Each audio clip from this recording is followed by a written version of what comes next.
Meus prezados amigos e irmãos, boa noite a todos. Que a paz do Cristo seja conosco em mais um encontro de estudos e de aprendizado do Evangelho. Hoje, meus amigos, nós vamos estudar o capítulo 5 do Evangelho segundo o Espiritismo, em seu item de número 6, que tem para a gente o capítulo 5, o título Bem-aventurados os aflitos, e o item 6, causas anteriores das aflições. Um dos capítulos mais esclarecedores, um dos trechos mais esclarecedores do Evangelho, no que diz respeito à origem do sofrimento na Terra, a explicação das dores, das aparentes injustiças, daquilo que a gente vê e não compreende, supondo erradamente, sob um ponto de vista muito estreito, de que o mundo é repleto de injustiças, de que Deus teria favoritos ou esquecidos. Nesse capítulo e nesse item, nós passamos a compreender a origem efetiva das dores, das disparidades, das aparentes injustiças e percebemos, meus irmãos, que tudo, na verdade, obedece a uma justiça perfeita e que, além de exercer-se em qualquer tempo e com todos nós, sempre atua amenizada, atenuada pelo amor e pela misericórdia divina, conforme nós vamos compreender e nos esforçar aqui em apresentar nos estudos dessa noite. Meus amigos, hoje, em virtude de um imprevisto, nós estaremos aqui dedicados a fazer todo o estudo. E, portanto, em vez da participação do Paulinho e do Euler Filho, eu irei substituí-los, pelo que a gente pede aos amigos aí a atenção e a paciência dos minutos, para que possamos, ao final, guardar essas lições conosco, a começar de mim mesmo. Meus irmãos, vamos, portanto, à nossa prece de início. Senhor Jesus, Mestre amado, elevamos os pensamentos ao Senhor nessa hora, agradecendo-lhe a oportunidade, a alegria de estudarmos o Evangelho sob as luzes da doutrina, que tem tanto nos esclarecido a respeito da dor, do sofrimento e de tudo o que se nos apresenta na Terra. O que hoje, Mestre, para nós, o que antes, aliás, era injustiça, incerteza, sorte ou azar, favorecidos ou esquecidos, hoje compreendemos com muita clareza a profunda justiça e bondade que rege as nossas vidas e a vida de toda criatura, na terra ou na imensidão do universo. Senhor, rogamos ao Senhor as bênçãos, o amparo, por meio da saúde física, do fortalecimento físico e espiritual. Lhe pedimos, Mestre amado, que o Senhor continue a abençoar as nossas vidas, os nossos lares, os nossos entes queridos, os nossos vizinhos, os nossos irmãos da Fraternidade Espírita Paulo de Tarso, encarnados e desencarnados, os benfeitores que dirigem e nos acompanham naqueles trabalhos, e que o Senhor, Mestre, ainda estenda suas bênçãos aos hospitais, aos lares onde há sofrimento, aos governantes, àqueles que possuem os dons divinos em suas mãos, como os dons da riqueza, da inteligência, do poder, para que toda a humanidade conscientize-se de seu papel na vida física, dentro da efemeridade da vida, e possamos todos caminhar, Mestre, na direção da construção de um mundo melhor, de criaturas melhores. Ave Maria, cheia sois de graça, o Senhor é convosco. Bendita sois vós entre os anjos, bendito o fruto de vosso ventre, Jesus. Mãe Santíssima, rogai a Deus por nós, pecadores, encarnados e desencarnados, hoje e sempre, que assim seja. E com a nossa prece, em nome de Deus, nosso Pai, de Jesus, nosso Mestre amado, e de Paulo de Tarso, patrono de nossa casa, damos por iniciados os estudos da noite, na santa paz do Senhor, que assim seja. Vamos lá, meus amigos. Hoje, além do capítulo 5 e item 6 do Evangelho, que nós vamos aqui fazer a leitura e os comentários, nós gostaríamos também de ler e comentar inicialmente a pergunta do Livro dos Espíritos que está destinado para o nosso estudo, conjugado ao nosso tema de hoje. A pergunta é de número 132. Está no capítulo 2º, da parte 2ª do Livro dos Espíritos. Capítulo esse intitulado Encarnação dos Espíritos e no subtítulo Objetivo da Encarnação. Ou seja, considerando-se a existência nossa enquanto espíritos eternos, qual o objetivo de nos encarnarmos? Ou seja, qual o objetivo de nós sairmos da verdadeira pátria, da verdadeira morada, que é a morada espiritual, e revestirmos provisoriamente vestes grosseiras, materiais, físicas, animarmos esse corpo de matéria que nos emoldura na atual existência? Qual a finalidade que nosso Pai objetiva por meio desse recurso? Essa é a pergunta que inicia-se aqui esse capítulo e também o subtítulo Objetivo da Encarnação. Qual o objetivo da encarnação dos espíritos? Resposta: Deus lhes impõe a encarnação com o fim de fazê-los chegar à perfeição. Para uns é expiação, para outros, missão. Mas para alcançarem essa perfeição, têm que sofrer todas as vicissitudes da existência corporal. Nisto é que consiste a expiação. A encarnação tem ainda outra finalidade, a de pôr o espírito em condições de cumprir sua parte na obra da criação. Para executá-la é que em cada mundo ele toma um instrumento em harmonia com a matéria essencial deste mundo, a fim de nele cumprir, daquele ponto de vista, as ordens de Deus. É dessa forma que, concorrendo para a obra geral, ele próprio se adianta. Então, meus irmãos, conforme a pergunta dos espíritos, a pergunta de Kardec aos espíritos superiores, nós observamos que a encarnação é um meio de aprimoramento de toda a alma, de todo espírito. É um mecanismo pelo qual nós cumprimos tarefas, nós passamos por dificuldades e sofrimentos que burilam, que moldam o nosso caráter, que desgastam os nossos vícios até o ponto de eliminá-los e que vão cultivando em nós virtudes e qualidades que nós precisamos carregar conosco, vincular a nossa alma ao nosso espírito eterno. Então, muitas vezes, na grande maioria dos casos, a vida presente, a vida física, tem por objetivo a expiação. E é isso que nós vamos compreender melhor nos nossos estudos dessa noite. Expiação que vem a ser o quê? A colheita das faltas passadas.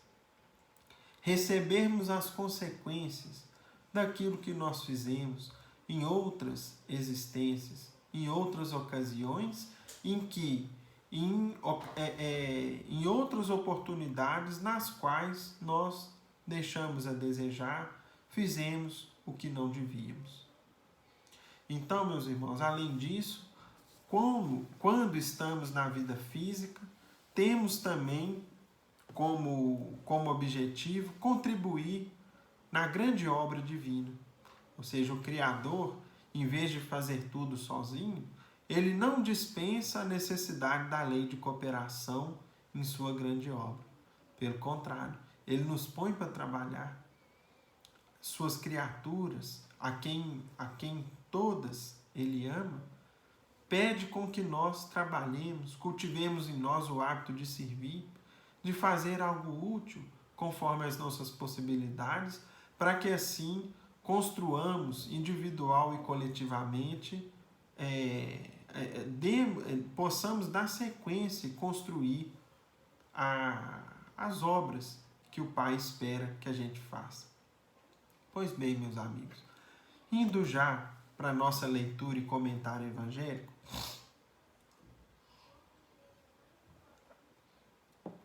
nós temos no item 6 do capítulo 5 um texto que é de autoria do codificador, ou seja, são comentários de Kardec no início do capítulo 5, que é o capítulo que trata sobre as aflições, sobre os sofrimentos no mundo. E assim que ele abre o subtítulo Causas anteriores das aflições, ele mesmo nos escreve conforme nós vamos passar a ler e comentar daqui por diante.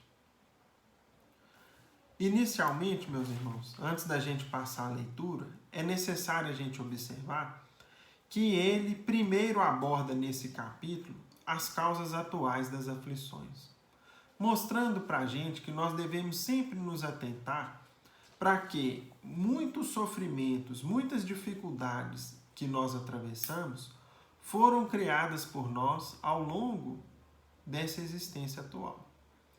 Nem tudo deriva do passado. Muito do que a gente passa origina-se nas nossas ações e omissões da vida presente.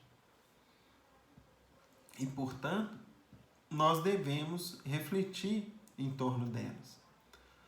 Mas tem pontos, tem situações da vida que nós não encontramos explicações nas nossas atitudes, naquilo que a gente fez ou deixou de fazer na existência presente. E aí ele introduz o tema de hoje.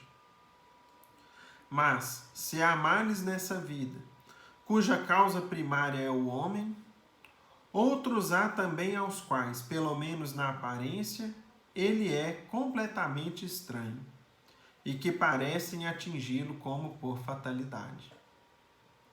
Tal, por exemplo, a perda de entes queridos e a dos que são o amparo da família. Ou seja, quando o desencarne de um ente querido, de um familiar próximo, nos atinge na família, especialmente em algumas circunstâncias, como, por exemplo, o desencarne de um filho, ou de um arrimo de família, de um pai ali de cujo trabalho, de cujo esforço dependia sua companheira, seus filhinhos. Essas mortes, muitas vezes, nós, ao refletirmos e ao pensarmos nelas, às vezes não encontramos uma razão para a sua ocorrência na vida presente. Por quê? Que Deus, por exemplo, leva um entezinho pequenino nos seus primeiros anos de vida, deixando ali às vezes um clima de tristeza e de saudade no coração de uma mãe e de um pai. Qual a razão disso? Se um pai e uma mãe, por exemplo, olham para trás e não veem motivos no curso da existência atual, causas que teriam dado para que isso acontecesse. Tais ainda os acidentes que nenhuma previsão poderia impedir. Os reveses da fortuna, ou seja, as reviravoltas que o mundo dá. Uma pessoa que às vezes tinha meios e condições de vida, usufruía de certo conforto, e de repente, por mais precavido, prudente que ele tenha sido, o mundo dá uma volta e aquela pessoa de repente passa a conviver numa situação de muita dificuldade, onde às vezes lhe falta até o necessário. Que frustram todas as precauções aconselhadas pela prudência. Os flagelos naturais, ou seja, os desastres como enchentes, situações climáticas extremas, que desabrigam pessoas, que ceifam vidas, que trazem desconforto. as enfermidades de nascença, ou seja, uma criancinha que já nasce com limitações, sobretudo as que tiram a tantos infelizes os meios de ganhar a vida pelo trabalho, as deformidades, a idiotia, o cretinismo, etc.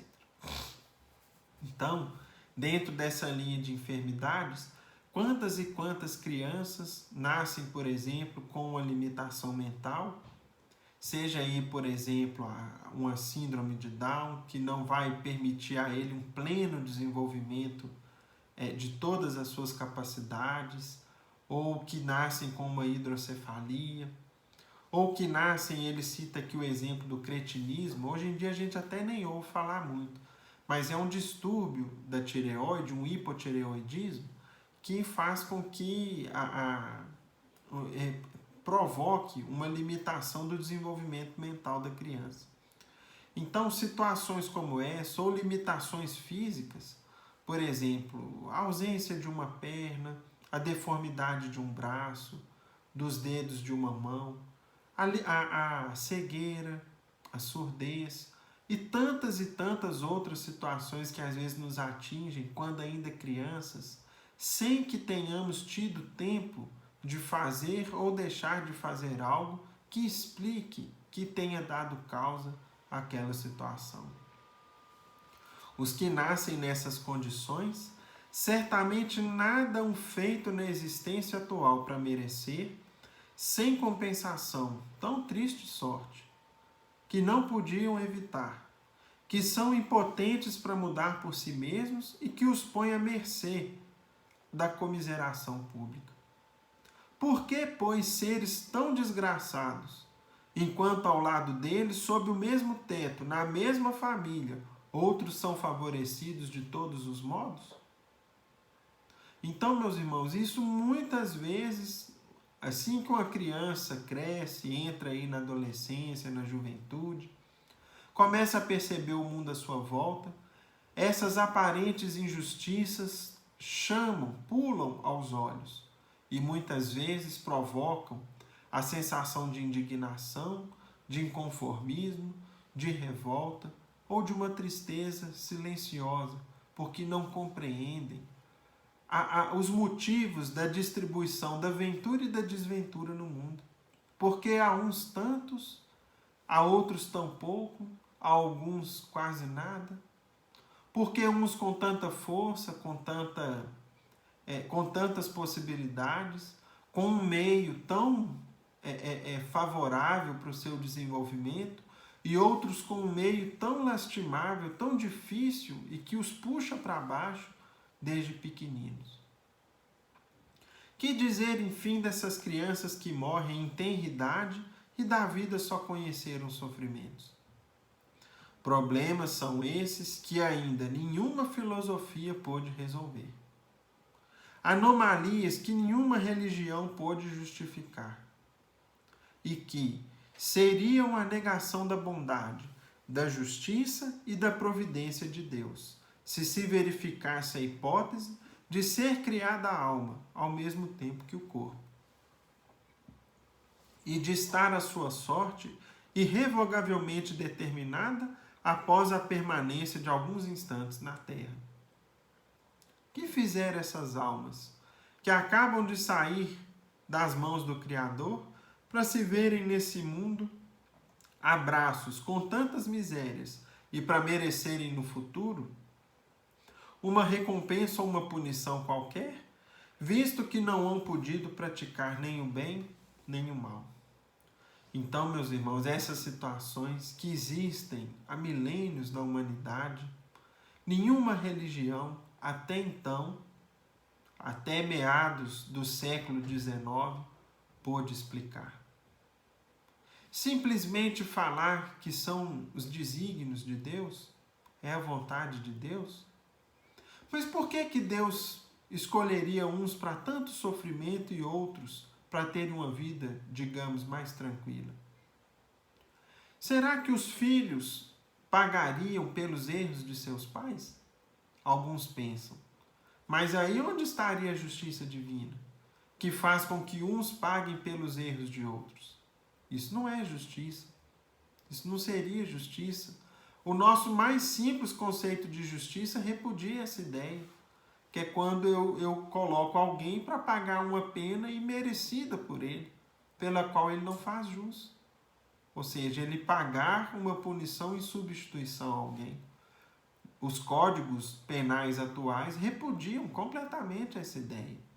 E mesmo que uma criatura tenha aí promovido uma série de crimes e acumule anos e anos de condenação, essa condenação jamais recai sobre quem quer que seja de sua ascendência ou de sua descendência, porque seria uma completa injustiça.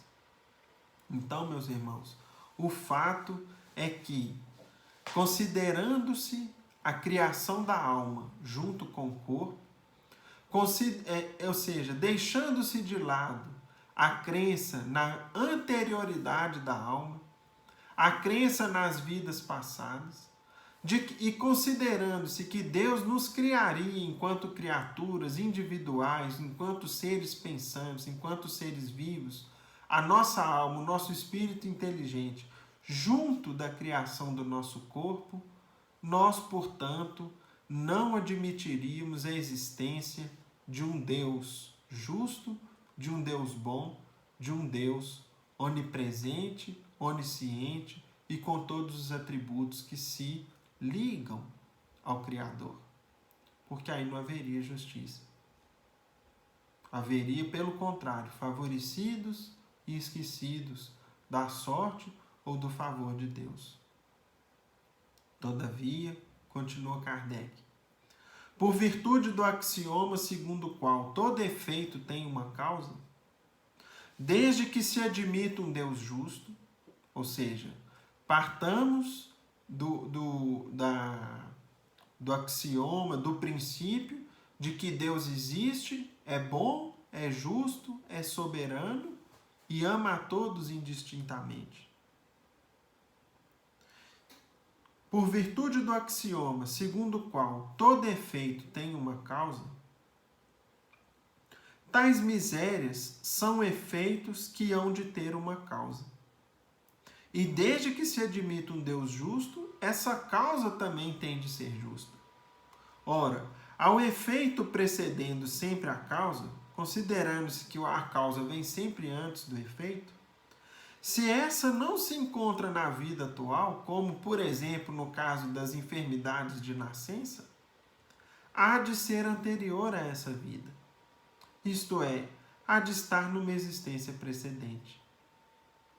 Por outro lado, não podendo Deus punir alguém pelo bem que fez, nem pelo mal que não fez, se somos punidos, é que fizemos o mal. Se esse mal não o fizemos na presente vida, tê-lo-emos feito noutra. É uma alternativa a que ninguém pode fugir, em que a lógica decide de que parte se acha a justiça de Deus. Então, meus irmãos, considerando-se a existência de Deus e todos os atributos que se ligam à divindade, de ser infinitamente bom e justo, se existem efeitos que se observam na atual existência, cuja causa não é observável, não é explicável, como, por exemplo, as enfermidades de nascença, essa causa, esse efeito precisa partir de uma causa justa. Porque, do contrário, aconteceria sem o conhecimento de Deus e aí inferiria outro dos princípios divinos, que é a onisciência. Então, Deus, que tudo sabe, que tudo vê, que tudo observa, se permite um efeito danoso em nossa existência, é porque houve uma causa no passado que provocou aquela situação. O homem, pois, nem sempre é punido ou punido completamente na sua existência atual. Mas não escapa nunca às consequências de suas faltas. A prosperidade do mal é apenas momentânea. Se ele não espiar hoje, espiará amanhã, ao passo que aquele que sofre está espiando o seu passado. Então, meus irmãos, diante às vezes aí do noticiário, das notícias que nos trazem absurdos que acontecem, por exemplo, em matéria de criminalidade, de ofensas de uns irmãos aos outros, homicídios, assassínios e etc. Muitas vezes nós observamos a reação das pessoas num tom de vingança ou de ódio, semelhante àquele que teve o autor daquele ato infeliz. Pessoas que, diante de alguns crimes, imediatamente rebatem ou comentam aquela situação, desejando: deveria ter pena de morte uma pessoa dessa ser imediatamente executada. Ora, meus irmãos, nós não podemos jamais esquecermos, nós não podemos jamais deixar de considerar que a justiça de Deus está sempre presente, tudo observando. E que ele, aquela criatura, enquanto má, se por enquanto não sofre as consequências da lei, ou a sofre de maneira mais amena do que a gente supunha que deveria ser, enfim, não menosprezemos o efeito das leis divinas, o efeito do tempo e do resgate que aquela pessoa vai acabar passando. Porque isso há de acontecer. A aparência que nós temos, por exemplo, de que alguém fez o mal e levou vantagem, é ilusória. Porque há de chegar um tempo em que ele vai arcar com as consequências do erro. Ou seja, a pessoa levou vantagem e ficou por isso mesmo. Errado.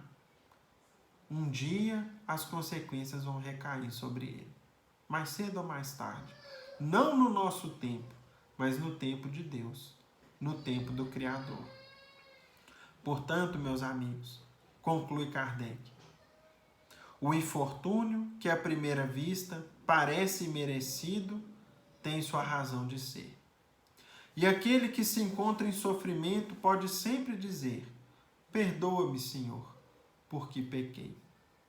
Então, meus irmãos, sempre que qualquer sofrimento, sempre, invariavelmente, que qualquer sofrimento nos atingir na existência, seja ele de que intensidade, de que maneira e em que tempo for, nós sempre devemos acolhê-lo com entendimento e no fundo do nosso coração nós temos que ter a seguinte noção: perdoa-me, Senhor, porque pequei.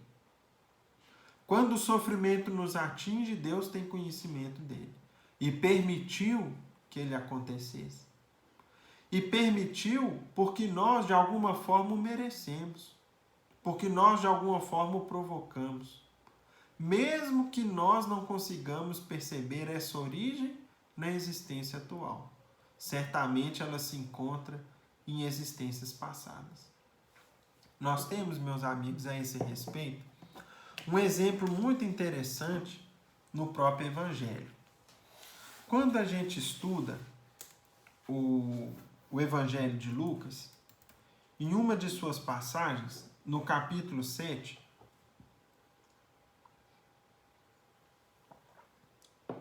em seu versículo 27, Jesus dizia assim: este é aquele a respeito de quem está escrito. Isso Jesus dizendo a respeito de João Batista. Eis que enviarei o meu mensageiro à tua frente, pois ele preparará o teu caminho diante de ti. No versículo seguinte: eu vos afirmo que dentre os nascidos de mulher não há um ser humano maior do que João. Todavia, o menor no reino dos céus é maior do que ele. Então, meus irmãos, o próprio Cristo afirma a respeito de João Batista de que entre os nascidos de mulher, ou seja, entre todos os seres humanos, entre todos os encarnados ao tempo de Jesus, João Batista, com exceção do próprio Cristo, era o mais elevado, o mais aprimorado entre os homens encarnados na Terra. Ou seja, em matéria de virtudes que trazia consigo, de qualidades, em matéria de combate aos vícios, em matéria de evolução, em todos os seus aspectos, ninguém era maior do que João. E o Cristo também, em outros episódios do Evangelho, nos afirmou claramente que João era Elias reencarnado. O antigo profeta Elias, que conforme as Escrituras, voltaria para poder anunciar a chegada do Messias. Ou seja, Elias voltaria anunciando a vinda do Salvador. E de fato ele voltou, na qualidade de João Batista, e ao referir-se a ele, o mestre dizia que entre os nascidos de mulher, entre os encarnados na terra, ninguém era maior que João Batista. Entretanto, meus irmãos, para nós que conhecemos um pouquinho da história bíblica, o que acontece com João Batista? João Batista foi morto dentro de uma trama que envolvia Herodes e sua companheira, na qual ela pediu-lhe a cabeça que lhe foi entregue numa bandeja de prata. Morreu assassinado de uma forma cruel, violenta e que talvez a nossos olhos fosse imerecida, considerando-se que não havia entre os homens maior espírito mais elevado, com exceção do Cristo, do que o próprio João, do que João. Entretanto, quando nós pesquisamos um pouquinho também, nós vamos ver que Elias, a seu tempo, violentamente rechaçou aqueles que não seguiam as suas crenças, que não cultivavam a crença e que não, de alguma forma, compreendiam o monoteísmo dos judeus, oportunidade na qual, no Monte Carmelo, ele, junto de outros companheiros, condenaram à morte os adoradores de um Deus antigo, de um Deus do politeísmo, chamado Baal. Ou seja, quem pelo ferro fere, pelo ferro será ferido. E ele, centenas de anos depois, embora já ostentasse consigo grandes qualidades, não fugiu ao resgate doloroso daquilo que ele provocou no passado. Então, meus irmãos, isso nos mostra o seguinte: por mais que nós observemos virtudes e qualidades em qualquer um que está à nossa volta, em qualquer pessoa que conviva conosco, nós desconhecemos o seu passado. Nós não sabemos quantas falhas foram cometidas, às vezes quantos crimes foram perpetrados, quantas dores foram provocadas, quanto sofrimento aquela pessoa foi instrumento na vida dos outros.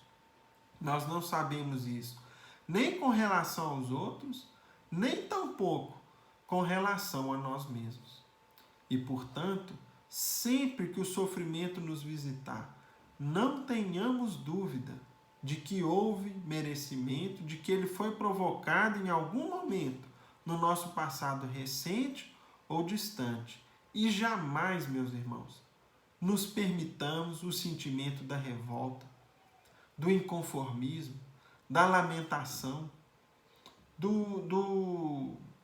da recalcitrância, porque isso só vai piorar o nosso resgate e, pelo contrário, vai fazer com que a gente constitua novas dívidas, novos compromissos para o futuro, que nós teremos mais uma vez de resgatar, às vezes, em circunstâncias dolorosas. Portanto, nós temos que ter isso conosco. Ou seja, se João Batista, que conforme o Cristo, era o mais elevado entre os nascidos de mulher, entretanto, a justiça divina fez com que ele também quitasse os seus débitos ali por meio daquela morte dolorosa, certamente após a qual ele se sentiu ainda mais elevado, ainda mais sublime nas virtudes que já trazia, eis que livrava-se de um débito obscuro de seu passado e que o prendia, de alguma forma, na contabilidade divina, dentro da justiça de nosso Pai eterno. Pois bem, meus amigos, a literatura espírita é repleta para a gente de exemplos que mostram a atuação dos princípios de causa e efeito. Como que, ao longo das encarnações sucessivas, nós provocamos sofrimento, lavramos sentenças contra nós mesmos e como que mais tarde esse resgate é efetuado. Nós nos lembramos aqui, vamos rapidamente citar 3 exemplos que estão na literatura espírita, nas obras do Chico, de autoria de Irmão X. O primeiro exemplo, meus amigos, é uma página intitulada O Grande Cabeça. Essa página de Irmão X está no livro Pontos e Contos. Narra a história de um advogado inteligentíssimo, de um homem que tinha uma capacidade intelectual diferenciada e que, portanto, conforme consta para a gente, por exemplo, no Evangelho segundo o Espiritismo, devia utilizar-se desse talento divino em benefício de seus semelhantes, divulgando a ideia de Deus, ensinando as pessoas a compreenderem melhor o amor, a justiça, a bondade divina, divulgando e explicando o Evangelho, fazendo com que o trabalho que ele gerava, os recursos que ele administrava, fossem empregados na caridade, no auxílio ao próximo, na instrução das pessoas. Entretanto, nada disso ele considerava. Pelo contrário, usufruía de sua inteligência e dos recursos que vinham às suas mãos pelo exercício dessa inteligência somente em seu benefício, somente em seu proveito. Por mais que recebesse alertas de sua mãe, que o pedia para reconsiderar, considerar a caridade, a necessidade de entender, divulgar, difundir o Evangelho, tudo isso ele desprezava. Com o passar dos anos e perdendo sucessivamente essas oportunidades e sendo cada vez mais conhecido como um grande cabeça no meio jurídico, por ser um defensor extremamente bem-sucedido de seus clientes, clientes esses que o remuneravam cada vez melhor, ele então, meus irmãos, desencarna e chega no mundo espiritual e, na condição de espírito eterno, por não ter utilizado a contento o talento divino da inteligência e do dinheiro que lhe foi confiado, a cabeça de seu perispírito cresce, cresce, cresce, fica tão grande e pesada que ele tomba, cai no chão e não mais consegue se levantar. Espiritualmente, o seu perispírito. E, passados alguns anos de muito sofrimento nessa situação, ele reencarna. E reencarna na condição de uma criança com hidrocefalia.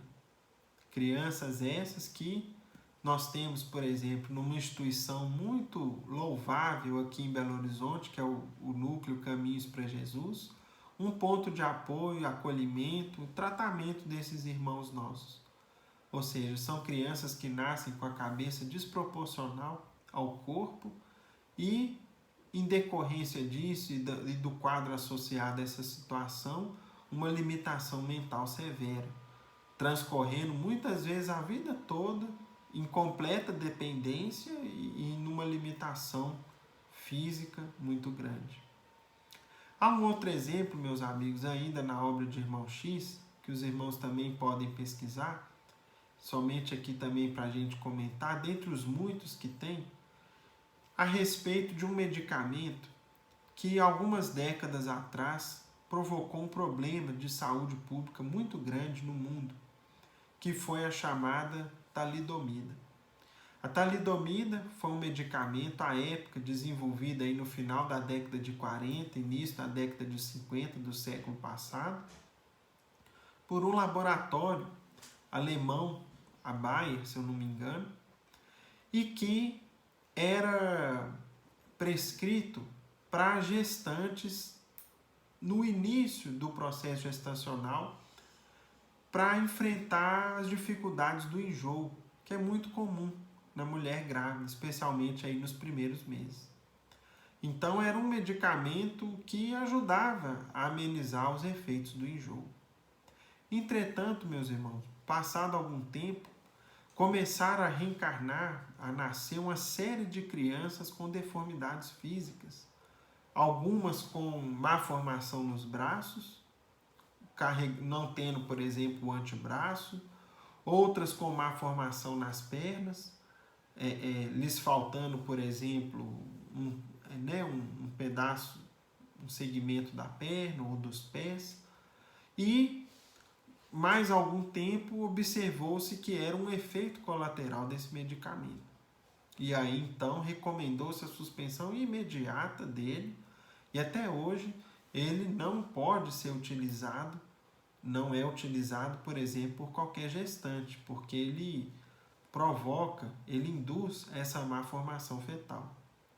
Agora, por que essas crianças, justamente essas crianças, foram nascer dessa forma?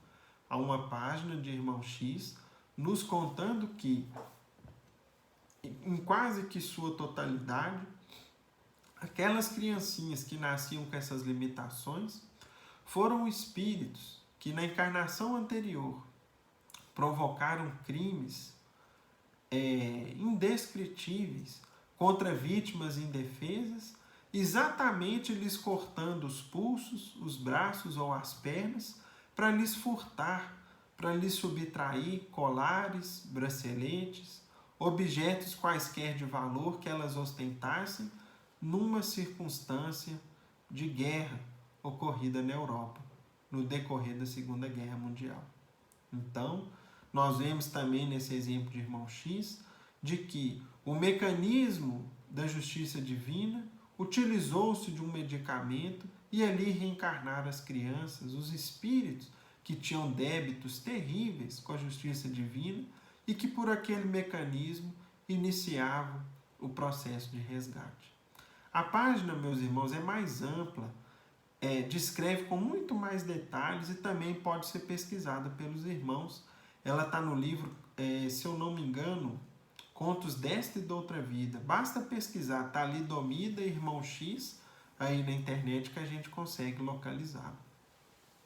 Finalmente, meus amigos, nós gostaríamos de ilustrar e caminhar para a conclusão do nosso estudo uma página que nos mostra os princípios de causa e efeito e a atuação da justiça divina, mas também que nos traz esperança, nos incentiva à prática do bem, haja vista que, conforme as leis divinas e conforme muitas vezes afirmado pelo Cristo, o amor cobre a multidão de pecados. Ou seja, toda dor que praticamos, ou nós vamos colhê-la exatamente como nós a praticamos, ou nós podemos amenizá-la, ou mesmo evitá-la, desde que nós façamos o bem.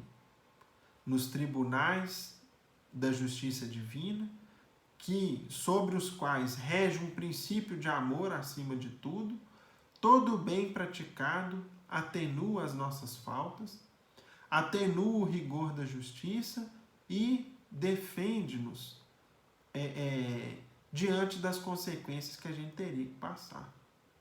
Portanto, há uma página que consta uma passagem, um trecho de uma biografia do Chico, que fala para a gente sobre uma enfermidade de caráter expiacional que nós convivemos com ela, especialmente também na segunda metade do século XX no Brasil, chamada fogo selvagem ou pênfigo foliáceo.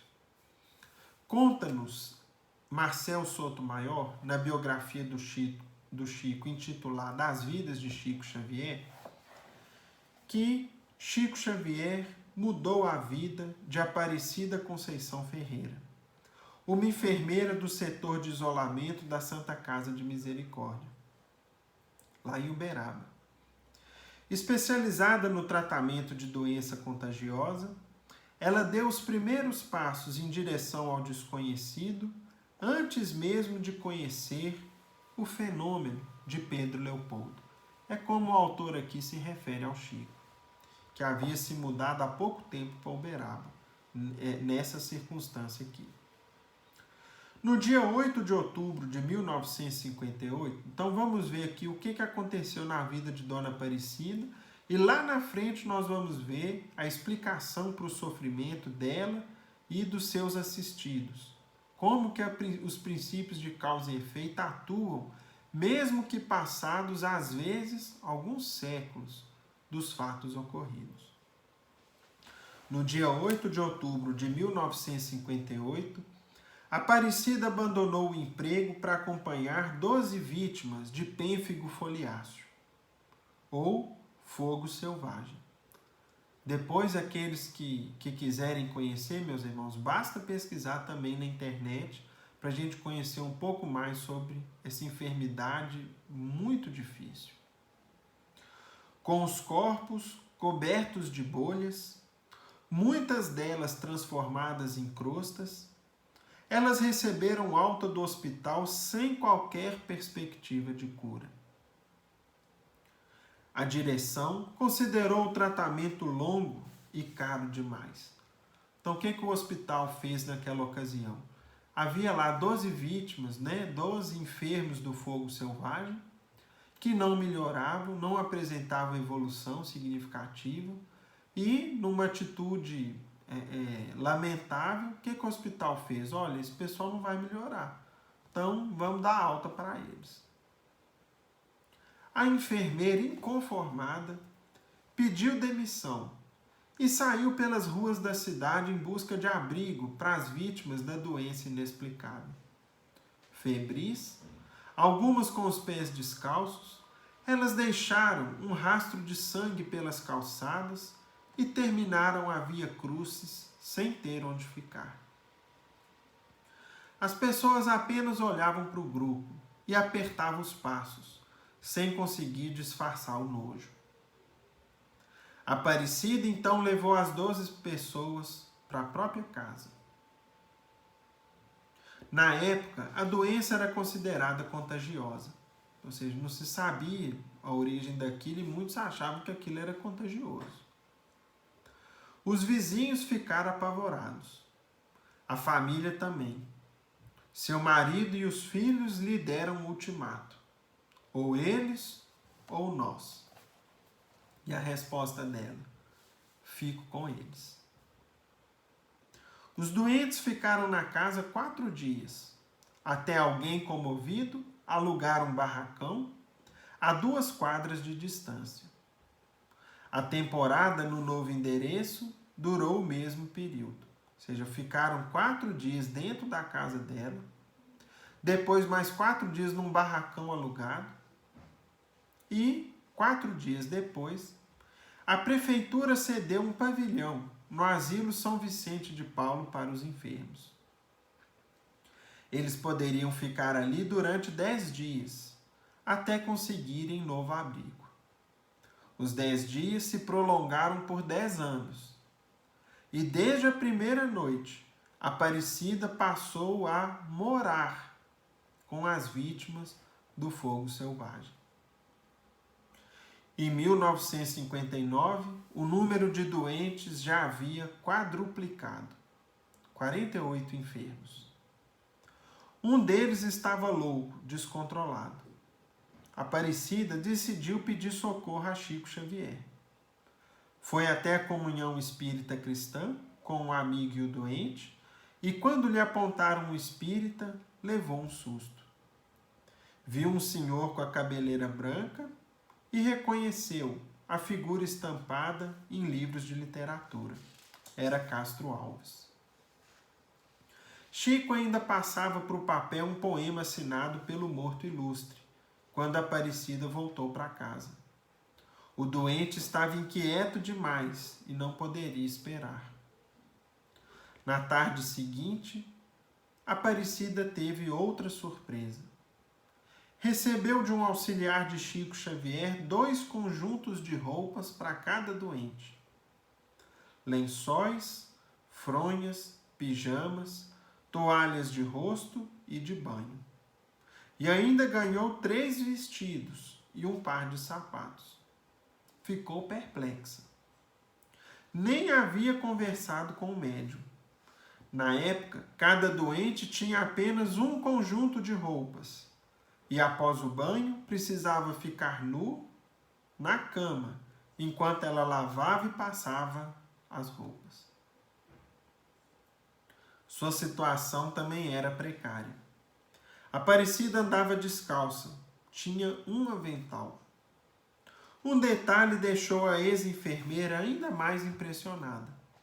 Os sapatos eram de número 40, um exagero para mulheres e um absurdo em relação à sua baixa estatura. Como Chico adivinhou? Na mesma semana, o vidente voltou à cena, dessa vez ao vivo e em cores. Aparecida tentava levantar dinheiro para pagar o óleo de cozinha. Tinha gasto 12 cruzeiros. Quando recebeu a visita do Chico, ele apareceu sozinho e lhe entregou um envelope. Dentro dele estavam 300 cruzeiros, quantia suficiente para saldar a dívida e ainda reforçar a despensa. Ela ficou perplexa, não acreditava em espiritismo. O trabalho aumentava a cada ano. Em 1960, 187 doentes se amontoavam na enfermaria de Aparecida. Em 1961, o número subiu para 363. O pavilhão do São Vicente de Paulo ficou pequeno demais. A enfermeira pôs na cabeça uma ideia fixa: construiria um hospital.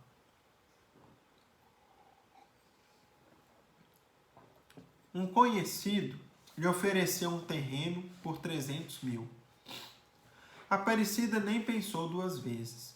Saiu às ruas com seus doentes para pedir ajuda. Muita gente se apressava em lavar e desinfetar o chão por onde eles passavam, e mesmo diante deles, esfregavam com álcool as grades tocadas pelas vítimas do fogo selvagem. Apesar da resistência geral, ela conseguiu juntar o dinheiro. Comprou o terreno, abriu uma cisterna, cortou árvores e lançou a pedra fundamental. Estava pronta para começar a obra. Nem imaginava, mas tinha caído em uma armadilha. Comprou os lotes da pessoa errada. Os proprietários eram outros e estavam dispostos a processá-la por invasão de propriedade alheia. Pior, ela não tinha nenhum documento para provar o pagamento do terreno. Voltou à estaca zero. E pediu socorro a Chico Xavier. Bem relacionado, o espírita encaminhou a um corretor de imóveis, que negociou a compra com os proprietários de verdade. Tudo sairia por 260 mil cruzeiros. Mais calma, ela voltou até Chico e falou: vou a São Paulo, porque, dizem, lá é só estender a mão que o povo dá. Chico perguntou se ela conhecia a cidade e ouviu essa resposta: só sei que fica para lá. E apontou a direção. Chico lhe deu um cartão endereçado a um radialista. Aparecida foi à procura dele e tropeçou no dono dos diários associados, Assis Chateaubriand. Teve muita sorte. O empresário pôs à sua disposição suas emissoras de rádio. A campanha beneficente arrecadou 720 mil cruzeiros. Aparecida tomou fôlego e avisou a Chico que iniciaria as obras. Dessa vez, ele foi desanimador. Virá muita tempestade, ainda não é o momento. Aguardemos a hora para iniciar a construção. Aparecida perdeu a paciência. Não aguardaria hora alguma. Comprou 22 mil tijolos e começou a acumular o material. Na semana seguinte, vizinhos pediram tijolos emprestados. Nunca mais devolveram. A ex-enfermeira se lembrou do conselho do Chico e sossegou. Em janeiro de 62, Chico apareceu no hospital com a boa notícia: você pode pôr os ovos para chocar, que agora vem os pintinhos. Não espere pelos poderes públicos. São Paulo é que vai ajudar. Em 64, Aparecida voltou à capital paulista para pedir donativos. Com doentes ao redor dela, começou a abordar os transeuntes embaixo do viaduto do chá. Resultado: foi presa por mendigar em nome de entidade fictícia.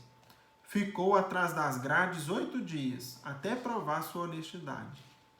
Com atestados e cartas da prefeitura, da Câmara de Vereadores, do juiz e do delegado de Uberaba. Ela levantaria o prédio e seria vítima de acusações constantes. Ganhava dinheiro à custa dos doentes. A cada nova sala, os boatos se multiplicavam. Um dia, Aparecida pensou em parar.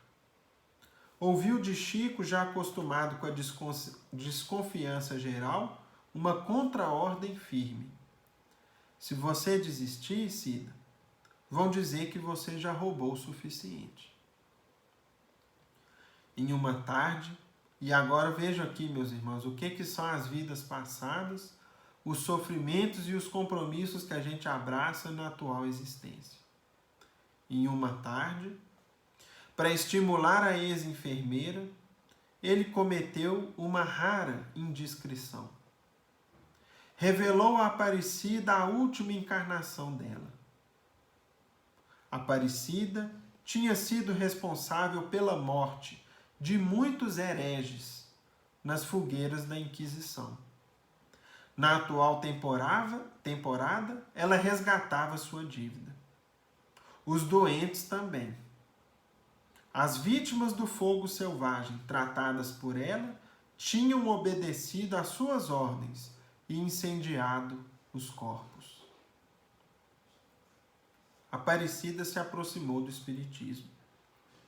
Certa noite foi a um centro espírita em São Paulo e sentiu vontade de sair de fininho. Ninguém a conhecia, mas o presidente da seção chamou até a mesa dirigente do Hospital do Fogo Selvagem. Queria que ela aplicasse um passe na presidente do centro, vítima de uma paralisia repentina que a impedia de andar. Aparecida nem se moveu. Nunca tinha dado um passe em ninguém. O sujeito devia estar mal informado. No fim da reunião, ele repetiu o convite. Era o próprio mentor espiritual do centro quem pedia a ajuda de Aparecida. Ela tomou coragem e se apresentou. Em seguida, subiu 3 lances de escada para se encontrar com a doente. Todos se concentraram em torno da cama. Aparecida sentiu algo estranho nas mãos, no corpo, na cabeça. Sentiu medo. Mesmo assim, com suas preces, realizou um milagre. A doente se levantou no dia seguinte e se tornou não só amiga de Aparecida, como sua companheira em várias campanhas de assistência aos doentes do fogo selvagem. A ex-enfermeira mudou. Começou a aplicar passes curadores em seus doentes com resultados surpreendentes. O Hospital do Pênfigo viraria lar da caridade. E além de vítimas do fogo selvagem, atenderia a desamparados em geral. Aparecida se transformou em mais uma devota de Chico Xavier. Baseou seu tratamento em valores fundamentais para o discípulo de Emmanuel. Os doentes deveriam trabalhar e estudar, com disciplina, para ter melhoras. E passou a reverenciar o amigo. Dizia ela, quando Chico vem ao hospital, é como se Jesus chegasse. Então, meus amigos, está aí para a gente as causas anteriores das aflições e os mecanismos que nós temos para resgatá-los. Ouçamos todos a voz do bem e da caridade e o façamos com toda a intensidade das nossas forças, das nossas possibilidades, para que a gente atenue o mal ou os males que teríamos que resgatar no curso da atual existência. O amor cobre a multidão de pecados, dizia Jesus. Meus queridos amigos, chegamos ao encerramento, ao fim do nosso estudo dessa noite. Vamos, portanto, à nossa prece de encerramento em agradecimento à bondade e à misericórdia divina que nos esclarece tanto e nos faz entender de forma tão clara o mecanismo da dor, do sofrimento e nos faz compreender com clareza que Deus é bom, que Deus é justo, que Ele está sempre presente na vida de todos nós. Pai nosso, que estás nos céus, santificado seja o vosso nome. Venha a nós o vosso reino. Seja feita a vossa vontade, assim na terra como nos céus. O pão nosso de cada dia dá-nos hoje, Senhor. Perdoa as nossas dívidas, assim como perdoamos aos nossos devedores. E não nos deixeis cair em tentações, livra-nos do mal, porque vossos são o reino e o poder, a majestade e a glória, hoje e sempre, que assim seja. E com a nossa prece, em nome de Deus nosso Pai, e de Jesus nosso Mestre amado, bem como do nosso querido patrono, Paulo de Tarso, agradecemos ao alto e damos por encerrados nossos singelos estudos, na santa paz do Senhor, que assim seja. Fiquem com Deus, meus amigos. Até a próxima, se Deus quiser.